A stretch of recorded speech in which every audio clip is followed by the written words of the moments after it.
कहानी है एक गरीब मोची की, जो एक छोटे से गांव में अपनी पत्नी के साथ रहता था। मोची के घर की हालत दिन पर दिन बिगड़ती जा रही थी। घर में जो भी राशन था वह भी खत्म हो रहा था। एक दिन मोची ने अपनी पत्नी से कहा, अब मुझे यहाँ और नहीं रहना। यहाँ न तो कोई कमाई हो रही है और न ही कोई काम मिलता है। पास का गांव संग्रामपुर बहुत बड़ा है। मैं वहाँ जाकर अपना मोची का काम करूंगा। कुछ दिन घर से दूर रहकर काम करूंगा। कम से कम खर्चे के लिए पैसे तो जुटा लूंगा। तुम वहाँ जाकर ही काम क्यों करना चाहते हो? वहाँ के लोगों के जूते चप्पल ज्यादा टूटे हैं क्या, जो आपको वहाँ जाकर ही मोचीगिरी करनी है?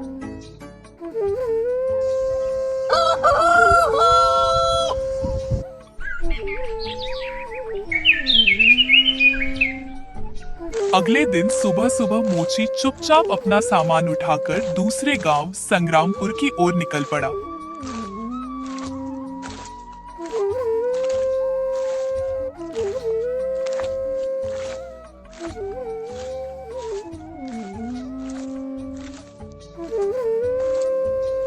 दोपहर तक वह वहां पहुंच गया। थका हारा मोची जब संग्रामपुर के बाजार में पहुंचा तो देखा वहां पहले से ही कई मोची अपनी दुकान लगाए बैठे थे। अरे, यहाँ पहले से ही इतने मोची हैं, तो मुझे ग्राहक कैसे मिलेंगे? लगता है यहाँ भी मुझे खाली हाथ ही लौटना पड़ेगा। मोची सोच में पड़ गया, लेकिन फिर उसे एक आइडिया आया। उसने अपनी दुकान लगाई और एक बोर्ड पर बड़े बड़े शब्दों में लिखा, जूतों का अस्पताल, यहाँ आपके जूतों का इलाज किया जाता है। लोगों ने यह देखा और उनकी जिज्ञासा बढ़ी। नए जूते बनवा लो, नए जूते बनवा लो, पुराने जूतों को नया बनवा लो।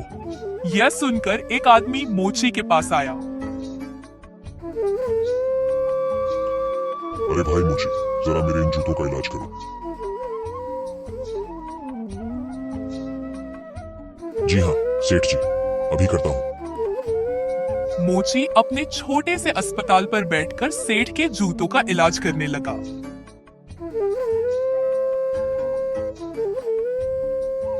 ये लीजिए, अब आपका जूता बिल्कुल स्वस्थ है। अरे भाई वाह, कितना हुआ इसका इलाज का खर्च? बस साहब, सिर्फ एक तांबे का सिक्का। लो, ये लो। ऐसे ही दूसरा ग्राहक मोची के अस्पताल में अपने जूतों का इलाज कराने आया। मोची ने जूतों का इलाज किया, पैसे लिए और बाकी ग्राहकों का इंतजार करने लगा। आज तो मैंने बहुत पैसे कमा लिए हैं।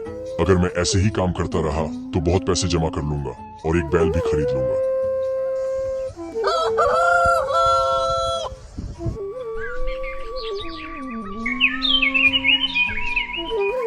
कुछ ही दिनों में मोची ने 10 सोने के सिक्के जमा कर लिए।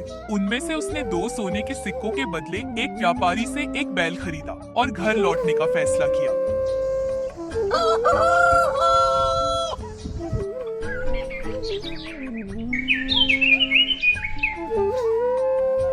अगले दिन मोची अपना सारा सामान बांधकर घर के लिए निकल पड़ा।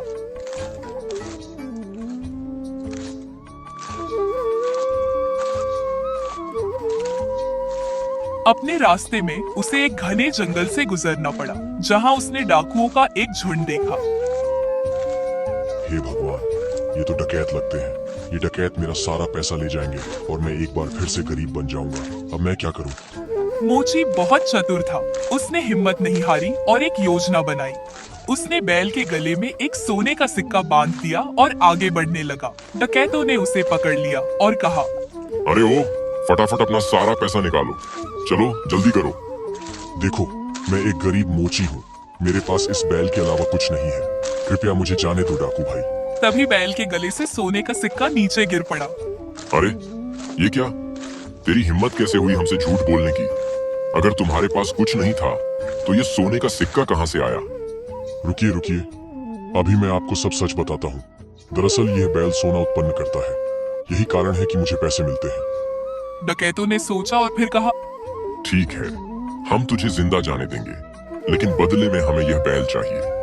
नहीं, अगर मैंने बैल आपको दे दिया तो मेरे पास कुछ नहीं बचेगा। ठीक है, तो हम तुम्हें इसके बदले 100 सोने के सिक्के देंगे। अच्छा ठीक है, पर एक बात का ध्यान रखना कि अपने साथ इस बैल को बारी बारी से रखना, वरना आखिर में तुम सब पैसों के लिए लड़ते ही रह जाओगे। मोची ने बैल बेच दिया और घर लौट आया। घर पहुंचते ही मोची ने थोड़ी सी जमीन खरीदी और बहुत खुश था कि उसे सिक्के मिले थे। डकैत भी बैल लेकर अपने अड्डे पर पहुंचे और डकैतों के सरदार ने अपने आदमियों से कहा, देखो, डकैतों का सरदार होने के नाते इस बैल को सबसे पहले मैं रखूंगा। उन सब ने अपने सरदार की बात मानी और उस रात सरदार अपने अड्डे पर उस बैल के साथ सोया।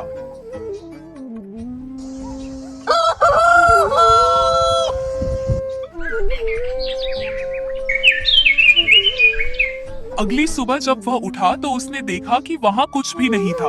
उसने पूरे बैल को सही से देखा पर उसे कुछ नहीं मिला। वह जान गया कि इस मोची ने उसे बेवकूफ बनाया है। इसी बीच एक और डकैत वहां आया।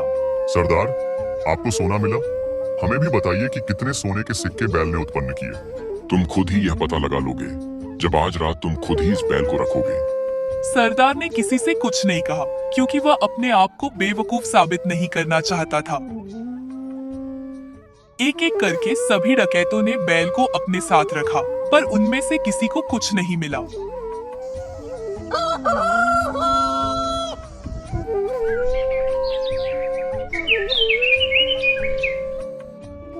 वे सब समझ गए कि उन्हें बेवकूफ बनाया गया है।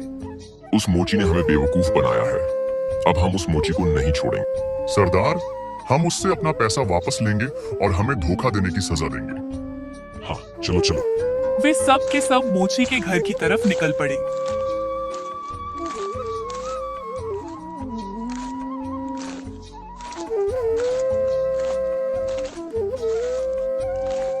मोची अपने खेतों में काम कर रहा था।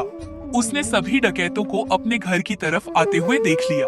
मोची जल्दी से अपने घर में गया और अपनी पत्नी से बोला, अरे सविता, मेरी बात ध्यान से सुनो। अभी एक डकैतों का झुंड यहाँ आएगा और जब वो मेरे बारे में पूछे तब तुम उनसे कहना कि मैं खेतों में काम कर रहा हूँ। फिर हमारे कबूतर को भेजना मुझे बुलाने के लिए। ठीक है जी, जैसा आप कहो। यह कहकर वह अपने घर के पीछे छुप गया। कुछ देर के बाद डकैत वहां आ पहुंचे। अरे वह मोची कहाँ है? बुलाओ उसे, हम उससे बात करना चाहते हैं। वो तो खेत पर गए हैं। आप रुकिए, मैं अभी अपने कबूतर को भेजती हूँ उन्हें बुलाने के लिए। कबूतर अपने मालिक के पास जाना और जाकर उनसे कहना कि कुछ लोग उनसे मिलने आए हैं। ये सब क्या है? क्या कबूतर सचमुच तुम्हारे पति को यहाँ ले आएगा? जरूर, वो हर बात समझता है। जब वो खेत पर होते हैं और मुझे उनसे बात करनी होती है तो मैं बस कबूतर को उनके पास भेज देती हूँ और कबूतर मेरी बातें उन तक पहुँचा देता है। डकैत मोची की पत्नी से बात कर ही रहे थे कि तभी मोची वहाँ आ पहुँचा। ओहो डकैत भाई, आप आए हैं। कबूतर ने मुझे बताया कि आप मुझसे कुछ बात करना चाहते हैं। हमें तुम्हारे इस बैल से कुछ नहीं मिला। तुमने हमें धोखा दिया, हमसे झूठ बोला है। अरे आप कैसी बात कर रहे हैं? मुझे लगता है आपको कुछ तो गलतफहमी हुई है। आज जो कुछ भी मेरे पास है सब कुछ उस बैल की बदौलत ही है। अच्छा, चलो ठीक है, हम तुम पर एक बार और विश्वास करते हैं, पर उसके बदले तुम्हें हमें यह कबूतर भी बेचना होगा। अरे नहीं, बिल्कुल भी नहीं। मैं इस कबूतर को तुम्हें नहीं बेच सकता। अरे चलो, हम इसके लिए तुम्हें 50 सोने के सिक्के देंगे। थोड़ा इनकार करने के बाद मोची मान गया कबूतर बेचने के लिए। डकैत कबूतर को लेकर वहां से चले गए।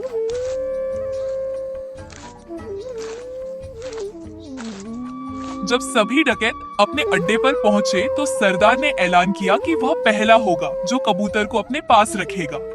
बाकी डकैतों ने उसकी आज्ञा मानी और चले गए।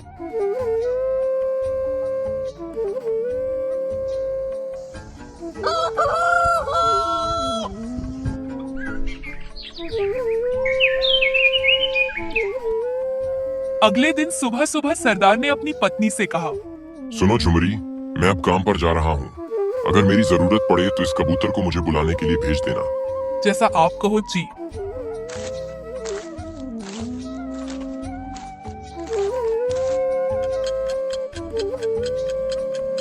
कुछ देर बाद एक डकैत को अपने सरदार से एक काम आ पड़ा। उसने झुमरी के पास आकर सरदार को बुलाने के लिए कहा। आप रुकिए, मैं तुरंत उन्हें बुलावा भेजती हूँ। कबूतर जा और जाकर तुम्हारे मालिक से कहना कि कोई वहाँ आया है उनसे मिलने। कबूतर सरदार के घर से निकला और सरदार के पास जाने के बजाय वह सीधा मोची के पास गया। जब सरदार घर वापस आया तब उसने देखा कि कबूतर वहाँ नहीं था। वह जान गया कि कबूतर जरूर अपने मालिक के पास गया होगा, तो वह अकेला फिर से मोची के घर गया। सुनो, क्या कबूतर तुम्हारे पास आया हुआ है? हाँ, वो यहाँ आया है। मेरे ख्याल से उसे जरूर मेरी याद आ रही होगी। मेरी मानिए तो उसे थोड़ा सा समय दो, अंत में वह आपको अपना मालिक स्वीकार करने लगेगा। सरदार कबूतर को वापस ले गया और उसने अगले दिन उसे अपने साथी को दे दिया। कबूतर सारे डकैतों के साथ एक एक करके रहा, पर वह हर दिन मोची के पास वापस लौट आता था। सबने यह जान लिया कि एक बार फिर से मोची ने उनको बेवकूफ बनाया है। उन सब ने विचार विमर्श किया, इस बार हम बेवकूफ नहीं बनेंगे। मैं उस मोची को अब सबक सिखाऊंगा। हमसे होशियारी बहुत महंगी पड़ेगी उस मोची को। हाँ, इस बार सारे डकैत मोची के घर पहुंचे। उन्होंने मोची की एक ना सुनी और मोची को एक बोरे में डाला और उसे लेकर वहां से चल दिए, उसे सबक सिखाने के लिए। मोची चुपचाप बोरे में पड़ा रहा। रास्ते में वे सब एक मंदिर के पास से गुजरे, तभी एक डकैत ने कहा, सरदार, गर्मी बहुत ज्यादा है, क्यों ना कुछ देर यहीं आराम किया जाए। सरदार भी उसकी बात मान लेता है और मोची को वहीं छोड़कर मंदिर में आराम करने के लिए चले जाता है।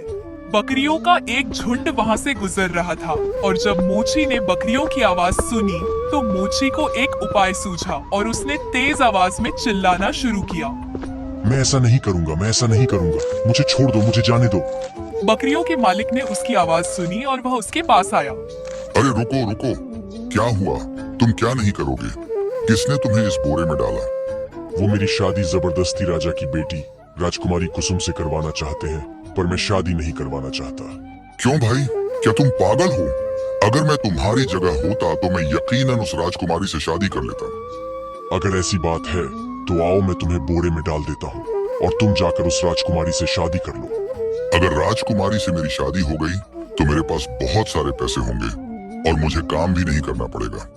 हाँ, मैं तैयार हूँ राजकुमारी से शादी करने के लिए। लेकिन पहले मुझे बाहर तो निकालो। बकरियों के मालिक ने मोची को बोरे से बाहर निकाला और खुद बोरे के अंदर घुस गया और इस तरह फिर एक बार मोची ने अपनी चतुराई से अपनी जान बचा ली।